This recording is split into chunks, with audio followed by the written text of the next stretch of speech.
A continuación, Noticiero Telesucesos. Clasificación A. Apto para todo público. Un noticiero pensado para usted porque se lo merece. Nos acercamos a la realidad desde diferentes perspectivas. Noticiero Telesucesos. Primera parte del Noticiero Telesucesos con las noticias más importantes del día.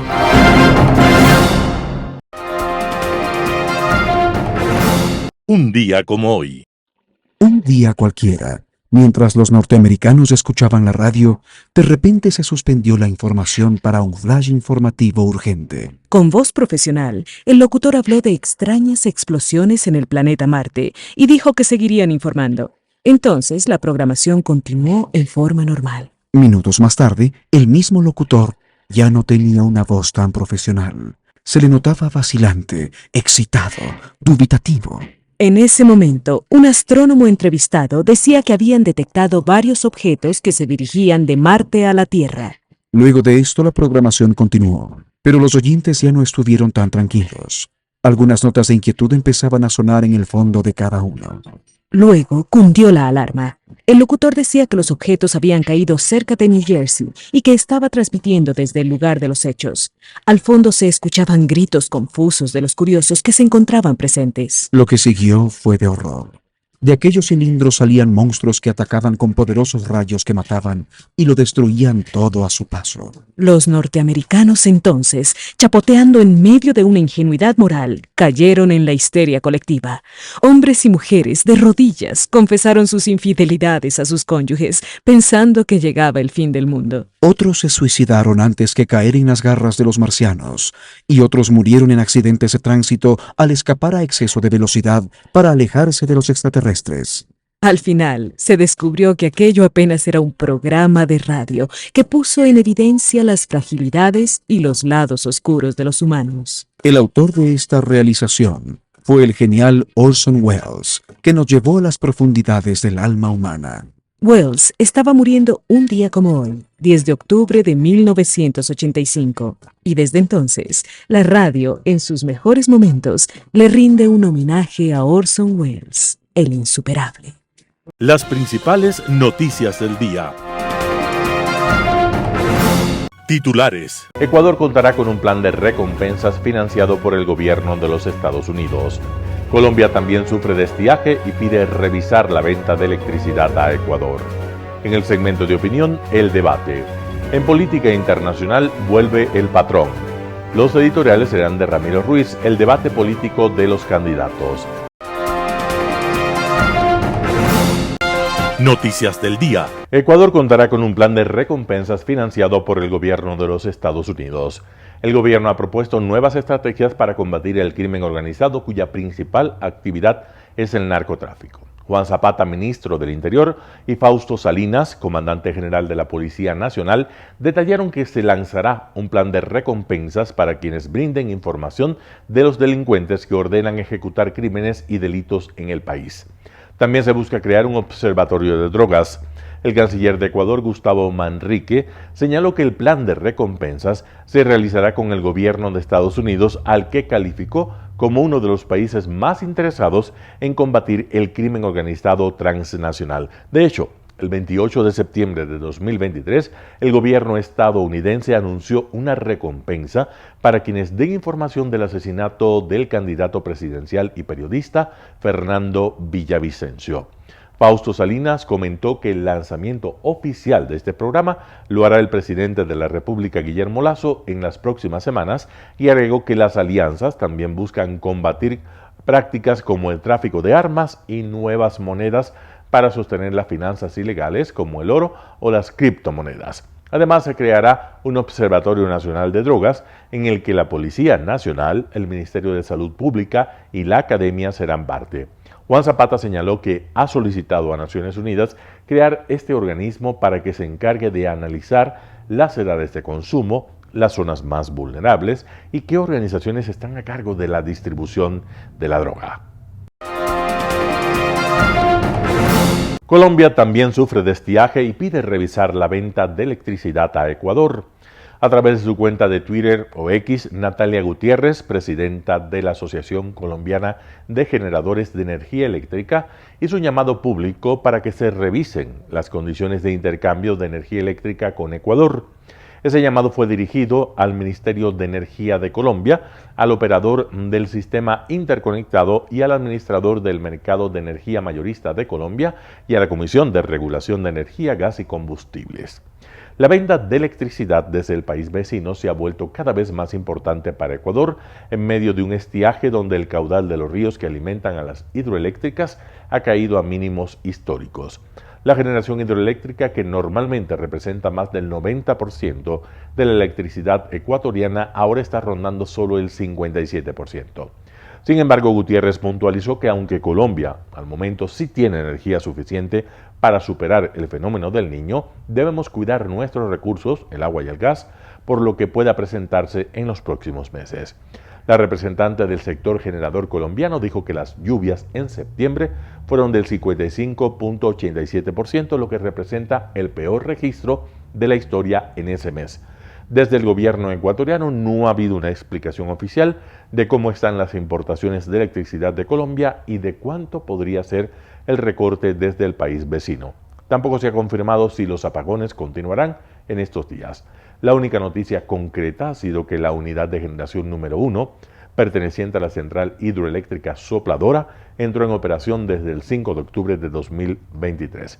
Esto representa un aporte adicional de 163 megavatios de potencia para el sistema eléctrico ecuatoriano y con esto supuestamente se garantiza el suministro energético a todo el país. Entrevista del día. En Radio Sucesos 101.7 contamos con la presencia del general Wagner Bravo, secretario de Seguridad, para abordar el acuerdo entre el gobierno de Ecuador y Estados Unidos para fortalecer la lucha contra el narcotráfico. Escuchemos las opiniones de este general. Milton, para información también, el día de hoy hay una conferencia de los países de América en cuanto a la lucha contra el narcotráfico.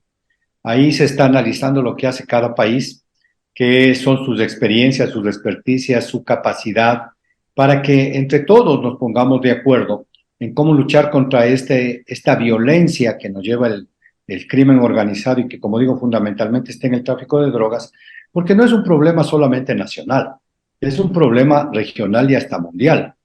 Para mala suerte tenemos dos vecinos, como digo, que son los grandes productores, y hay quien demanda. Y es por eso que este tipo de conferencias, de acuerdos, de reuniones, de discursos, inclusive que lo dio el presidente y el llamado del presidente en las Naciones Unidas y en todo lo que él realiza en el nivel político, nos debe ayudar a que estamos buscando la solución. Y uno de esos es, recordemos que hace algún tiempo se hablaba del apoyo de Israel en cuanto a inteligencia, en cuanto a mejorar nuestro sistema de inteligencia, y también acerca de los Estados Unidos. Y la conferencia de seguridad del continente americano en el 2003 ya no habla de una seguridad colectiva, es decir, todos poner armamento para pelear contra alguien que le viene a atacar a un país de América. Hoy estamos hablando de preocupaciones, de riesgos y de amenazas que son multidimensionales, que tienen una serie de aspectos y de índices que no nos podemos imaginar, y por lo tanto se concluyó en que es cooperativa. Y cooperativa, Milton, quiere decir que tenemos que buscar cómo todos nos ayudan. Este es un acuerdo que lo ha firmado el presidente de la República con la política exterior y con la política de seguridad, y que tiene que ir a la Corte Constitucional para que lo analice, pero lo que sí tienen que tener en cuenta los ecuatorianos es que no va a haber bases, nunca ha habido bases en el Ecuador, nunca ha habido bases en el Ecuador. El FOL de Manta, que es un puesto avanzado administrativo y logístico cuando operaba en la base de Manta, nosotros teníamos el control de la base de Manta. Las Fuerzas Armadas del Ecuador, la Fuerza Aérea, tenían ellos un espacio y que ellos tenían que hacer las coordinaciones para poderlo hacer. Y a continuación de eso tenemos una cooperación de larga data, no solamente con los Estados Unidos, sino con diferentes países, en donde militares, policías y otros funcionarios públicos tienen que salir a buscar la capacitación, la experiencia de otros países y el apoyo correspondiente. Eso es lo que se ha hecho con este acuerdo, que como digo va a pasar por la Corte Constitucional. No van a venir a darnos haciendo el trabajo ninguna fuerza extranjera. fundamentalmente es acerca de capacitación, de entrenamiento, de apoyar al fortalecimiento de las capacidades que tenemos los ecuatorianos, que somos los responsables de la defensa del territorio y nuestra soberanía, y no se vaya a pensar en que ellos van a tener aquí una base y que nos van a dar haciendo el trabajo. Eso no se lo ha permitido nunca y tampoco lo vamos a permitir a ningún país extranjero. Pero todo el apoyo que lo podamos tener, como digo, en la experiencia, en la capacitación, en inteligencia, en información, que ya lo estamos haciendo. Con Colombia ya hacemos intercambio de información, inclusive estamos haciendo operaciones que las llamamos de espejo, que no son combinadas, Milton. ¿Qué quiere decir combinadas? Que no estamos mezclados en un solo mando, en una sola unidad, ecuatorianos y colombianos y ecuatorianos y peruanos. Ellos hacen su trabajo responsablemente y con soberanía en Colombia y los peruanos de igual manera. Así es como va a funcionar esto. También en Radio Sucesos estuvo Mauricio Espinel, director ejecutivo del Instituto Nacional de Donación y Trasplante de Órganos. El tema fue el Día Nacional del Paciente Trasplantado. Unas opiniones actualizadas y sobre todo autorizadas en Radio Sucesos. Primero, una pequeña puntualización.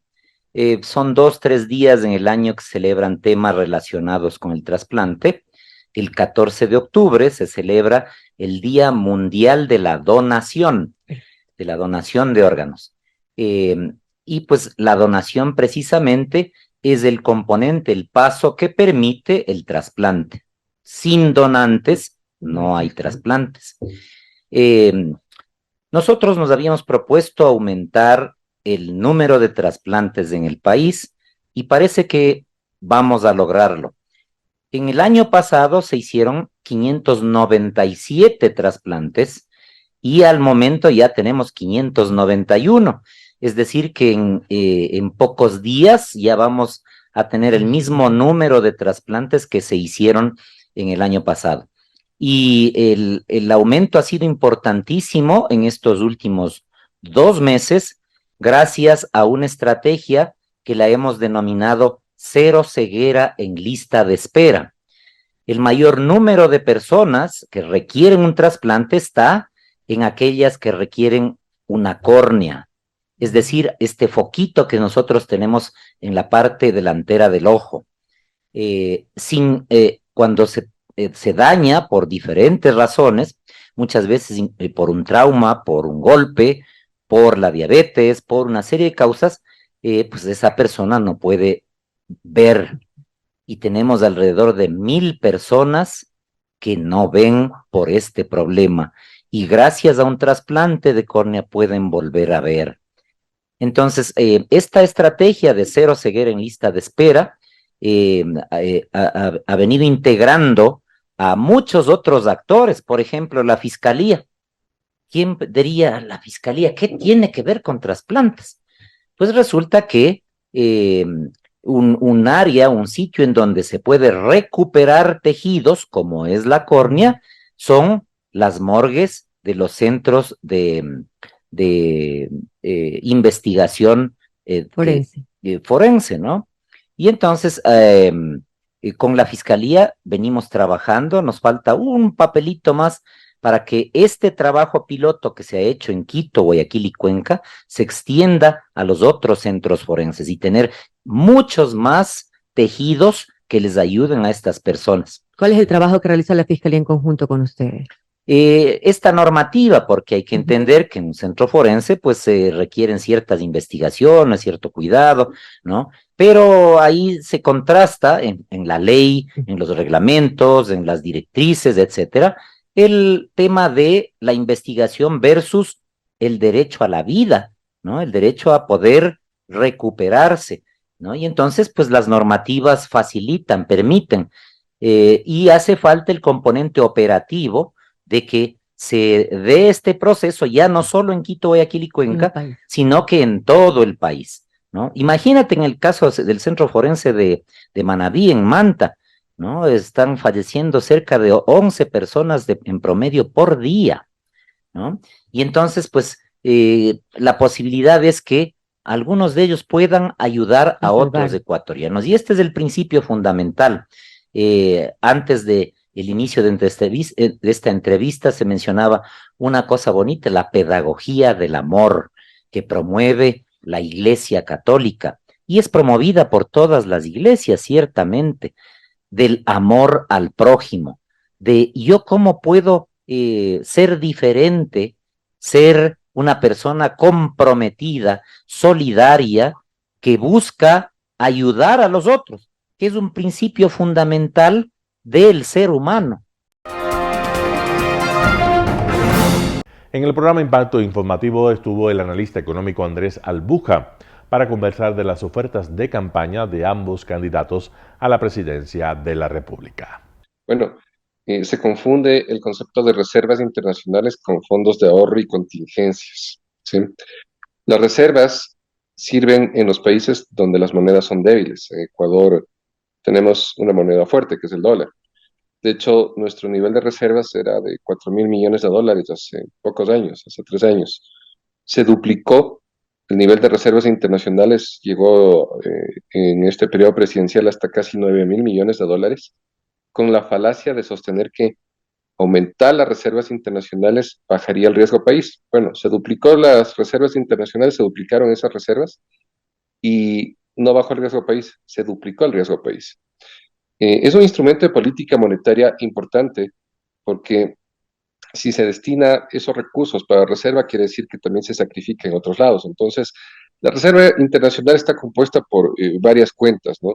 Está compuesta por oro monetario, oro no monetario, derechos especiales de giro, posición neta ante el ADI, también depósitos de instituciones financieras, etcétera. Pero esto es un instrumento que puede ser complementado de otra manera. Se ha hablado mucho de la reserva internacional y hay otra falacia que dicen que si es que se toman montos de la reserva internacional, que los dos candidatos finalistas lo proponen, ojo, y no es descabellado, lo voy a decir por qué.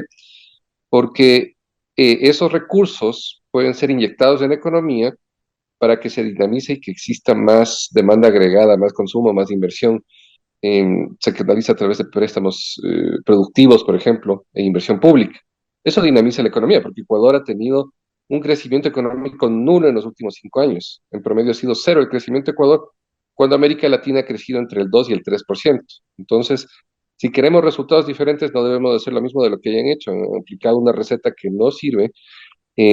Confunden a la ciudadanía el concepto de reservas internacionales con fondos de ahorro y contingencia, porque cuando se constituyen fondos de ahorro y contingencia y son destinados a ciertos fines, por ejemplo, para inyectar recursos en inversión pública, en salud, en educación, eso es bueno.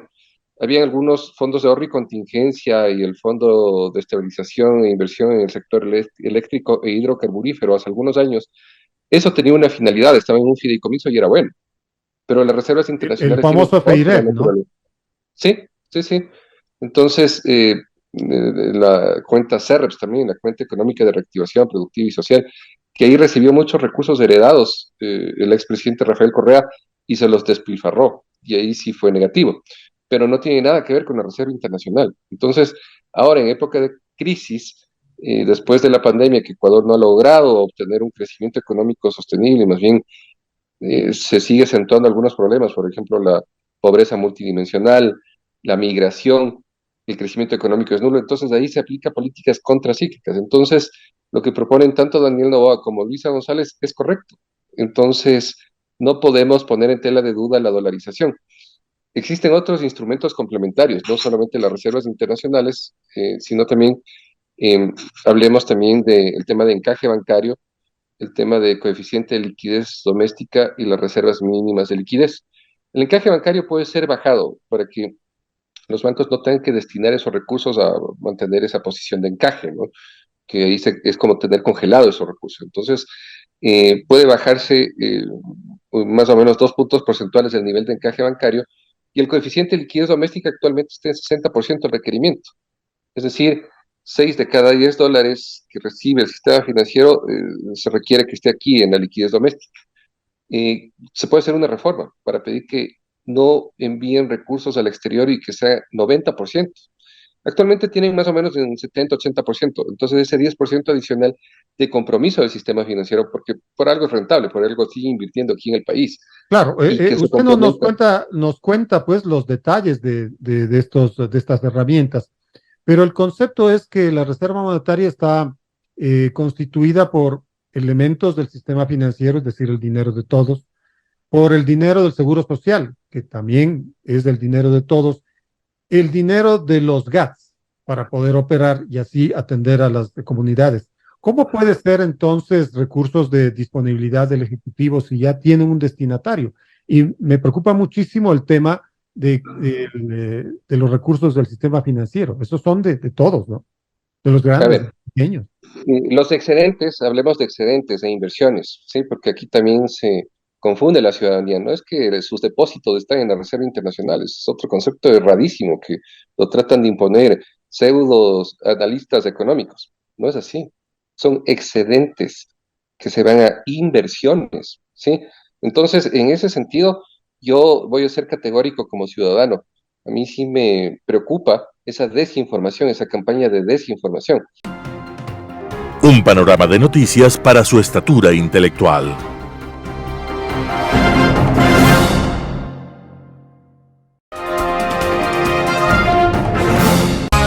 Poder Ciudadano, con el doctor Patricio Quijón. El debate. La palabra debate procede del verbo debatir, que significa discutir o disputar sobre algo. Es una controversia, una contienda o discusión argumental. El debate es una modalidad de la comunicación oral en la que los debatientes contraponen criterios. En democracia es fundamental abrir espacios ordenados para contrastar ideas, planes, programas y esquemas de solución concretos. Mas esos espacios de controversia positiva deben manejarse con especial cuidado para evitar que se conviertan en tribunas de decepción social. En el año 1978, con oportunidad del retorno a la democracia, se organizaron debates presidenciales. Uno de los primeros lo organizó el periodista Diego Oquendo en el programa Ante la Opinión, enfrentando a los candidatos Jaime Roldós Aguilera y Sixto Durán Ballén. En 1984 el Ecuador estuvo pendiente de un verdadero choque de trenes en el anunciado debate entre los candidatos Rodrigo Borja Ceballos y León Febres Cordero. El moderador fue el periodista Alejandro Carrión, conocido por el seudónimo de Juan Cincielo. Pese a sus reiterados intentos, el moderador no podía contener los ataques directos que los candidatos cruzaban. El país recuerda de esa controversia televisada el mírame a los ojos o míreme a los ojos, doctor Borja, que quedó en la retina ciudadana. Posteriormente, los candidatos finalistas se negaban a debatir. El 23 de agosto del 2006, en un denominado foro presidencial que lo moderó el periodista argentino radicado en Estados Unidos, Andrés Oppenheimer, se enfrentaron los candidatos Álvaro Noboa, Rafael Correa, Cintia Viteri, León Roldós y Fernando Rosero, con una serie de ataques que tuvieron un punto de temperatura elevada cuando el candidato Álvaro Noboa, saliendo de su espacio y a gritos, preguntaba a cada candidato: ¿y usted cuánto paga de impuestos? En el año 2017 hubo otro diálogo presidencial organizado por el Grupo El Comercio y Televicentro, con la presencia de 8 candidatos, donde el aspirante Lenín Moreno compartió escenario con los demás candidatos de primera vuelta. Para la segunda vuelta, Moreno se negó a debatir con Lasso. Con las reformas al Código de la Democracia, artículo 202.2, los debates adquirieron relevancia tras volverse obligatorios, bajo pena de descalificación del candidato que no asista. El Consejo Nacional Electoral asumió su organización y los medios públicos su difusión. En el año 2021, para la primera vuelta, se organizaron 2 grupos de debates en razón de que participaron 16 postulantes. Para la segunda vuelta, ocurrió el primer debate entre los finalistas desde el año 1984. Moderado por la periodista Claudia Arteaga Serrano, el 21 de marzo se encontraron Andrés Arauz y Guillermo Lasso en las instalaciones de Guayaquil del canal público.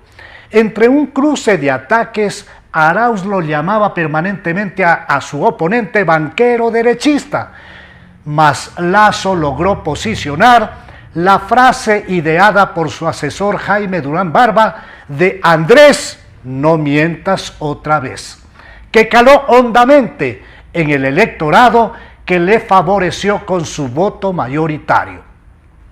Luego del ejercicio abusivo y prepotente del poder por largos 10 años de la mal llamada Revolución Ciudadana, la politiquería clientelar se instaló en el Ecuador, tras la intencional dinamitación de los partidos políticos para dar origen a decenas de estructuras electorales que pervirtieron el sistema democrático, socavando sus cimientos, dando a la política tintes utilitarios y corruptos, alejándose de esquemas de contenido ideológico, programático y cívico. Dentro de este contexto, con una agravada crisis de seguridad, desempleo y pobreza, el domingo 1 de octubre del 2023 se desarrolló el debate presidencial de segunda vuelta entre los candidatos Luisa González de la Revolución Ciudadana y Daniel Noboa Asín de Acción Democrática Nacional. El inadecuado formato del debate y la falta de determinación o conocimientos de los debatientes no permitió profundizar en propuestas claras y concretas de solución a los distintos problemas concentrados en 4 ejes: económico, seguridad, político y social. En apenas 2 minutos para contestar preguntas y 1 minuto para réplicas y contrarréplicas, nadie puede profundizar ningún tema, por lo que el Ecuador tuvo que aburrirse con respuestas mediocres, ambiguas y superficiales, quedando claro que los estrategas de campaña habían ordenado a sus pupilos no atacarse, ni salir de líneas previamente trazadas y aprendidas. Como dice el pueblo, solo les interesaba un empate técnico, alejándose de la esencia misma de un debate que es por su naturaleza una controversia y plantea sus propuestas concretas, así como señala y apunta de méritos del contendor. Del último debate quedó claro que la candidata correísta González está ligada fanáticamente e indisolublemente con la propuesta de Puebla que plantea la desdolarización, más allá de que ella intentó tomar distancia de ese foro y hasta de su titiritero, Rafael Correa, a más de declarar que tomará 2.500 millones de la Reserva Monetaria Internacional. Noboa, por su parte, tuvo el acierto de insistir en lo nocivo que fue para el país la implementación de una tabla mínima de uso de droga, comprometiéndose a derogarla, mientras Luisa González sostuvo que no lo hará. El 15 de octubre del 2023, los ecuatorianos tendremos que elegir entre un modelo democrático con capacidad de concertar y gestionar los complejos problemas del país a través de una anunciada reforma política por medio de una consulta popular, o votar con retrovisor en la mano por una propuesta totalitaria, envejecida, que ha sido suficientemente probada en Venezuela, Cuba, Nicaragua y por 10 años en nuestro propio país. Global Hoy con Alan Carney. Vuelve el patrón. Tras 2 años de crecientes pugnas dentro del partido gobernante en Bolivia, el MAS, entre el presidente de la República, Luis Arce, y quien se demuestra como el propietario del partido y gerente general del mismo, visto ya como una empresa electoral, el expresidente Evo Morales, se acaba de producir una grave crisis interna tras la expulsión del partido del presidente Arce en una convención del MAS en la que se ha designado a Morales como el candidato a la presidencia para las próximas elecciones en 2025.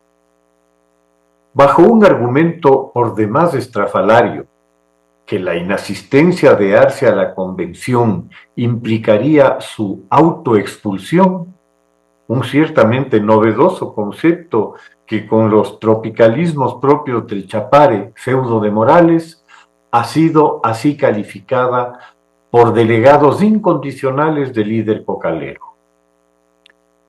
La pugna revela las costuras del proyecto, el eufemismo para denominar al apropiarse del Estado para beneficio propio, evidentemente agotado por los escándalos protagonizados por muchos de sus miembros o sus familiares, a la cabeza de los cuales están ambos líderes, Morales y Arce, según las denuncias públicas que cada uno ha hecho respecto del otro.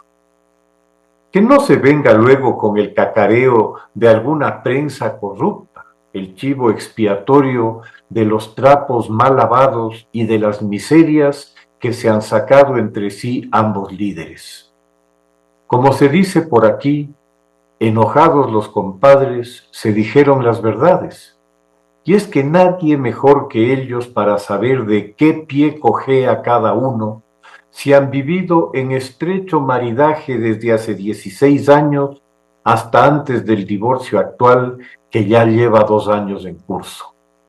Arce fue ministro de Finanzas de Evo desde 2006 a 2017, para, al no poder participar Evo en la elección del año 2020 por los impedimentos legales que pesaban sobre él, ser ungido por Morales como el candidato del MAS a la presidencia de la República, resultando electo para tal cargo.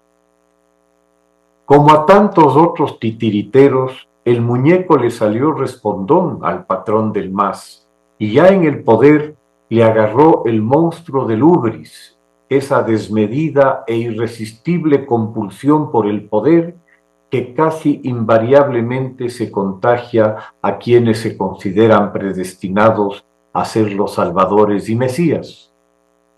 El antiguo hermano Luis ahora es tildado de traidor, de corrupto y de incompetente. Él, que fuera coronado como artífice de lo que se dio en llamar el milagro boliviano en esa particular coyuntura que dio a los socialismos del siglo XXI la fortuna de contar con ingentes recursos por los commodities para regalarlos en forma de bonos y subsidios mientras duró la bonanza, con el esperado enriquecimiento, como fue tan común, de socialistas y otros progres, hasta que se les acabó el queso.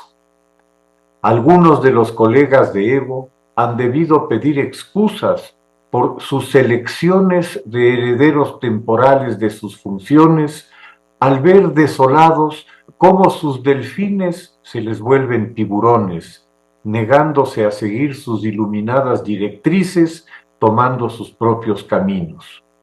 Le pasó a Cristina con Alberto y a Correa con Lenín, quienes fueron conscientes de haber sido electos para que desempeñaran sus cargos, no simplemente para acatar las órdenes de los propietarios de los movimientos que los encumbraran.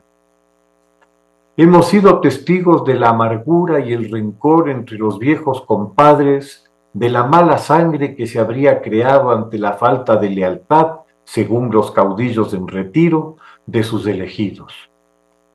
En el caso boliviano, las acusaciones de Evo contra Arce tienen un aire surrealista, sobre todo cuando lo critica por haber permitido el crecimiento del narcotráfico.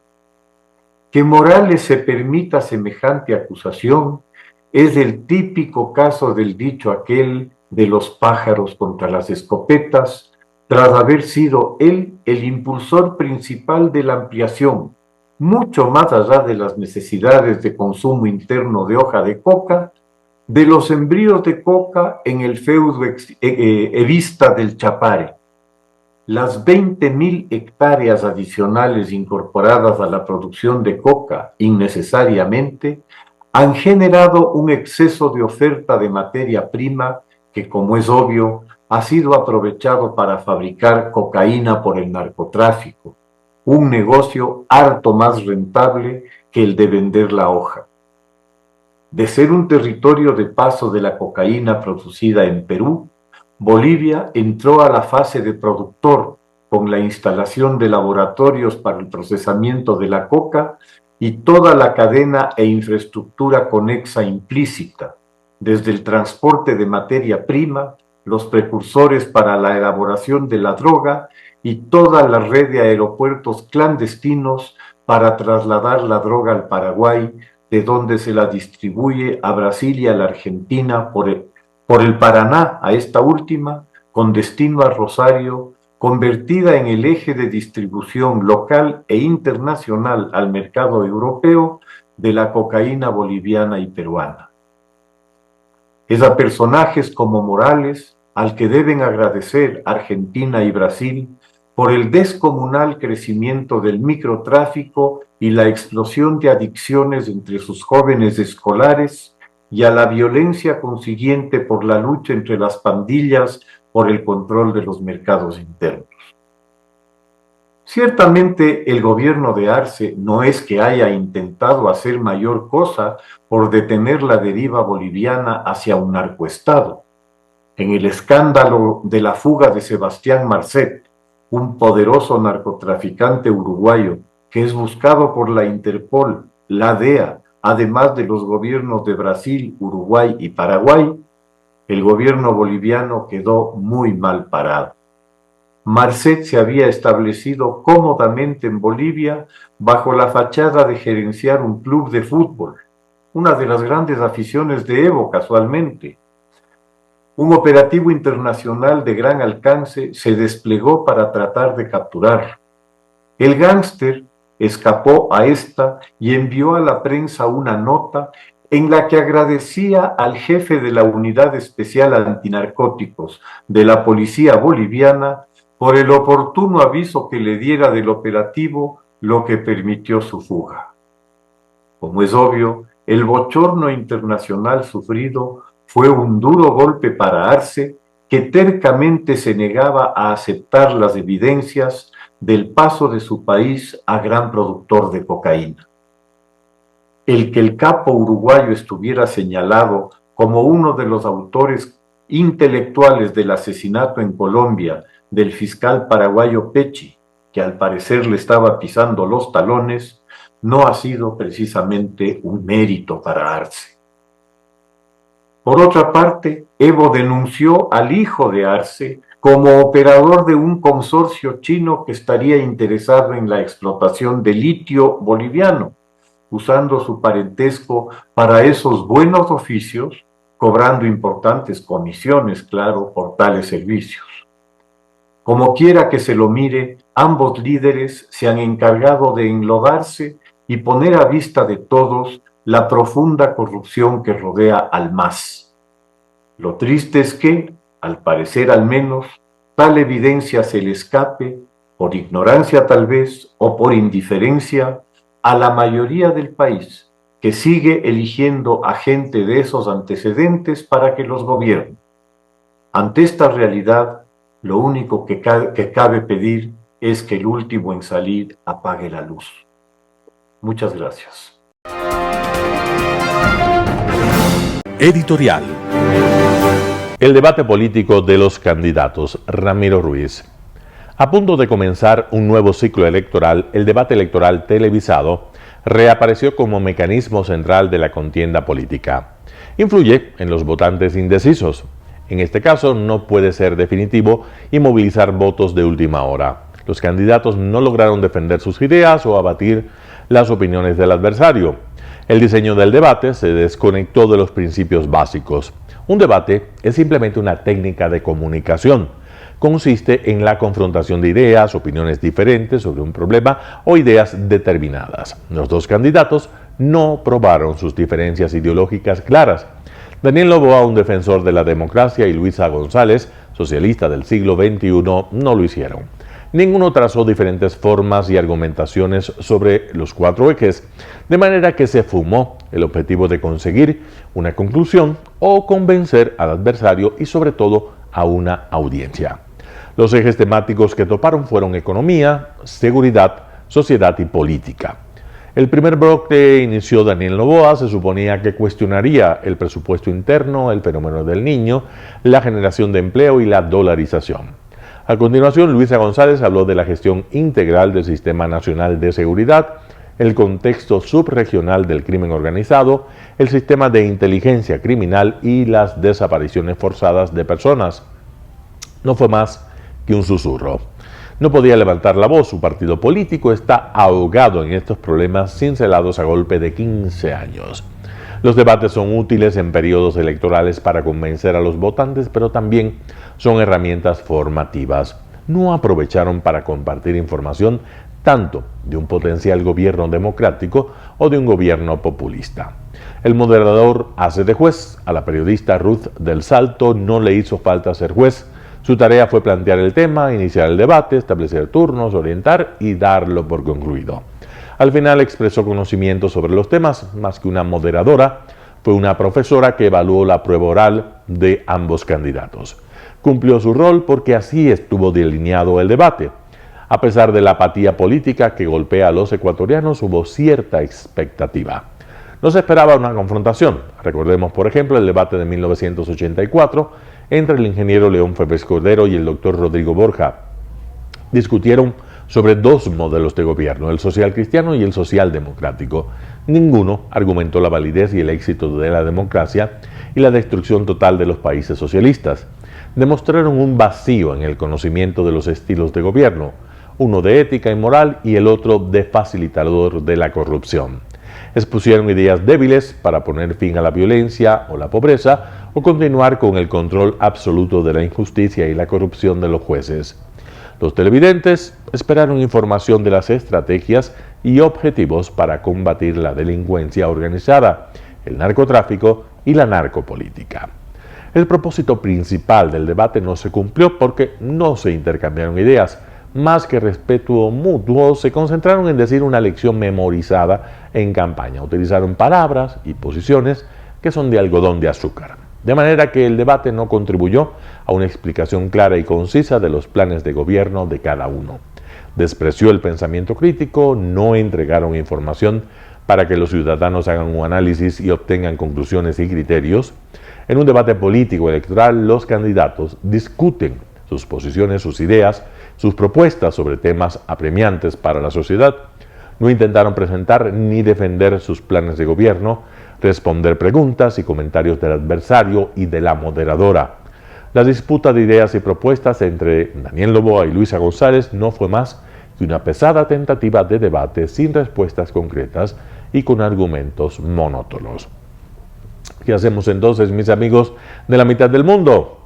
Salir de la mitad de la mediocridad, seguir el camino de la democracia y reparar los daños del país. Así será el destino del país. El trabajo y el compromiso será suspender los chaquiñanes equivocados del sufrimiento, la inseguridad, la pobreza, el espejismo, la violencia, el crimen y el dolor. Ramiro Ruiz. Noticias internacionales. El Nobel de la Paz 2023 a la militante iraní Narges Mohammadi. La activista iraní Narges Mohammadi es la ganadora del Premio Nobel de la Paz 2023.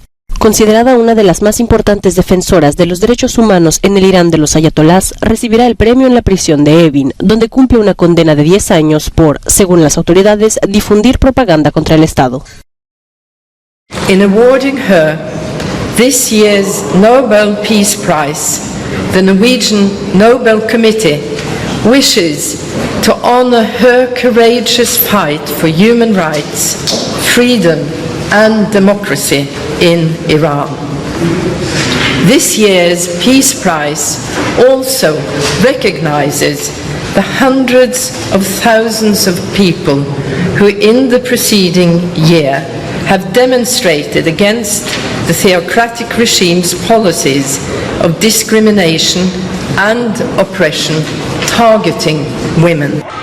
Mohammadi, de 51 años, ha pasado las últimas décadas entrando y saliendo de las cárceles iraníes por su lucha constante contra algunos de los pilares de la República Islámica, como la pena de muerte, el aborto y el velo obligatorio.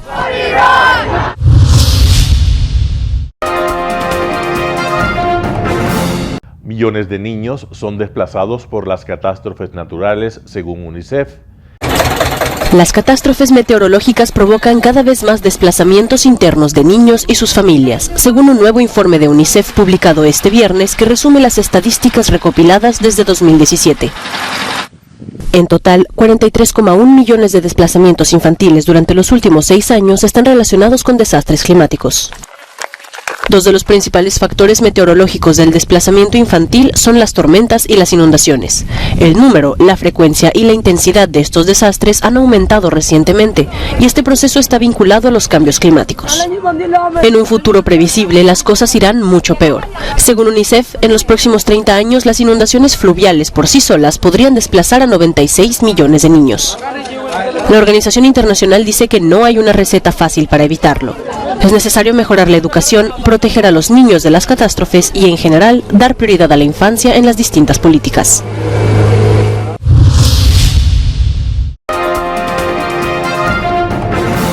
Estados Unidos reanuda la construcción del muro fronterizo con México.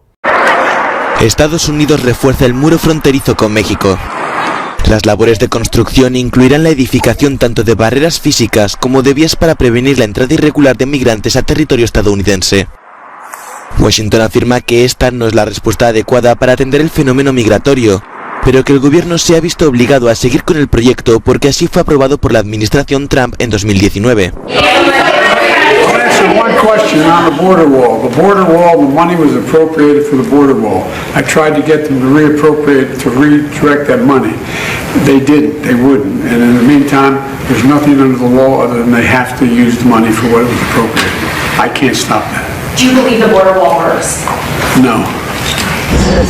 México ha condenado esta decisión durante la reunión del diálogo de alto nivel de seguridad convocada para atender la crisis en la frontera. El presidente mexicano Andrés Manuel López Obrador ha calificado la situación como un grave retroceso. Aún así, el presidente dijo ante el secretario de Estado de Estados Unidos que le da mucha importancia a la amistad entre ambos países y se mostró convencido de que podrán enfrentar las dificultades.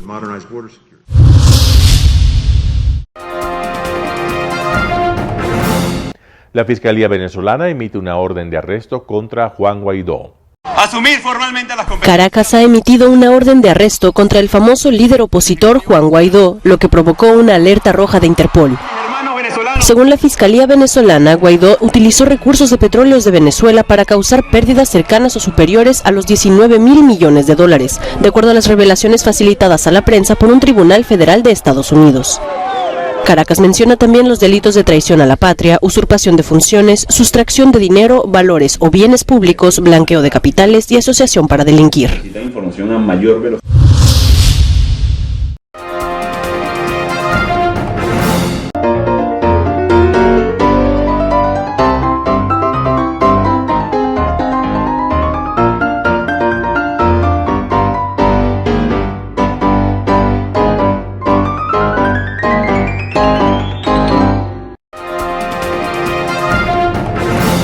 Telesucesos Sports. Deportes, deportes, deportes. Todas las tardes, 4 horas de lunes a miércoles, de 14 a 17 horas. Los jueves y viernes, 6 horas, de 12 a 20 horas. Desde Arena Telesucesos. Transmisiones en vivo, siempre Ecuavoley. Y luego, deportes para recordar. Todas las tardes, deportes en Telesucesos Sports, bajo la dirección del arquitecto David López. La visión objetiva de quien vive el deporte. Sucesos deportivos, visión de un equipo de opinión joven de comunicadores. Telesucesos, llegamos con nuestra señal a los sectores populares de nuestra ciudad. Quienes no tienen televisión por suscripción atenderán nuestra señal sin costo en Canal 29 UHF Telesucesos. siempre ecuatorianos, resaltamos nuestra identidad. El básquet, esgrima, tenis de mesa, taekwondo, box y muchos deportes más en Telesucesos Sport, sin costo desde la comodidad de su hogar en Telesucesos Canal 29. Arena Telesucesos es una importante y funcional edificación cubierta dispuesta para la práctica y desarrollo de eventos del Ecuavóley. La transmisión de Telesucesos se podrá sintonizar además a través de Claro TV Canal 43, TV Cable Canal 73 y en redes sociales Facebook Live Telesucesos Quito y YouTube Telesucesos HD. Si deseas asistir a los encuentros en vivo de Ecuavóley, comunícate con nosotros a los números de teléfono 2021-224 o al 0989-973-725. Ven con tu familia y amigos a vivir la emoción del Ecuavóley. Emoción sin límites los días jueves y viernes desde la comodidad de su hogar. Resaltamos nuestra identidad como ecuatorianos iniciando transmisiones en Telesucesos del Ecuavóley, que representa, luego del fútbol, el deporte más popular de nuestro país y el que practican los ecuatorianos residentes en muchos países del mundo. Nuestra señal será transmitida en directo por televisión abierta en la ciudad de Quito y a través de las redes sociales a todo el país, así que llegará a Estados Unidos, España e Italia, creando a través del Ecuavóley un nexo fraterno entre ecuatorianos y entre los inmigrantes de nuestro país. Anuncie en Telesucesos Sport y llegue con nosotros a lo más importante del deporte popular. Telesucesos, con sus transmisiones, jerarquizará esta práctica deportiva, convocando importantes competencias de Ecuavóley dentro y fuera del Ecuador. Llegando con deportes no atendidos por los medios de comunicación que han concentrado su acción en el fútbol. El tenis, box, golf, racquetball llegarán a su pantalla de televisión en tiempo real a través de Canal 29 UHF, competencias que podrán ser atendidas a través de Facebook, YouTube y vivir los encuentros deportivos en directo y en tiempo real. Esté atento a nuestros horarios especiales de transmisión los fines de semana y feriados. Usted y su familia disfrutarán desde la comodidad de su hogar de las emociones del Ecuavóley, deporte tan nuestro.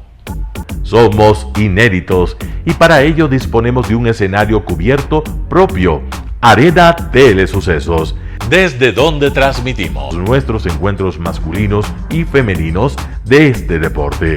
Simple y gratuito. Llama a nuestros números de contacto 2021-224 o al 0989-973-725 y regístrate como invitado especial para nuestros eventos en vivo. Arena Telesucesos, el escenario cubierto para la práctica del deporte 100% ecuatoriano, el Ecuavóley. Telesucesos es un canal de televisión que incorpora a su programación manifestaciones culturales y deportivas que marcan la identidad de nuestro país. Consideramos que el Ecuavóley es una manifestación deportiva con partida de nacimiento popular y nombre propio ecuatoriano. Arena Telesucesos, funcional espacio cubierto para la práctica y desarrollo del deporte. Arena Telesucesos, el escenario para campeones. Arena Telesucesos atiende deportes de su preferencia: básquetbol, tenis de mesa, esgrima, taekwondo, fútbol sala, box, halterofilia. Por fin tiene usted un espacio de difusión de su deporte preferido. ¿Cómo llegar? Nuestras instalaciones se encuentran en el norte de la ciudad, en un sector de gran crecimiento y desarrollo urbano al que se accede a través de la vía E35, más conocida como la Avenida Panamericana Norte. Desde el centro comercial El Portal, a 2 kilómetros a la derecha, se encuentra la calle García Moreno, antiguo camino a Llano Grande, una arteria en la que se desarrollan dinámicos comercios. Junto al centro comercial Ciudad Alegría, a 100 metros, hemos llegado a nuestras instalaciones, Arena Telesucesos, la cancha del Ecuavóley. Telesucesos, el canal de televisión siempre inédito.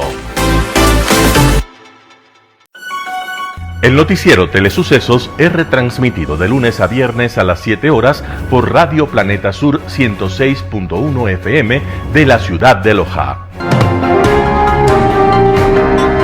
Noticiero Telesucesos.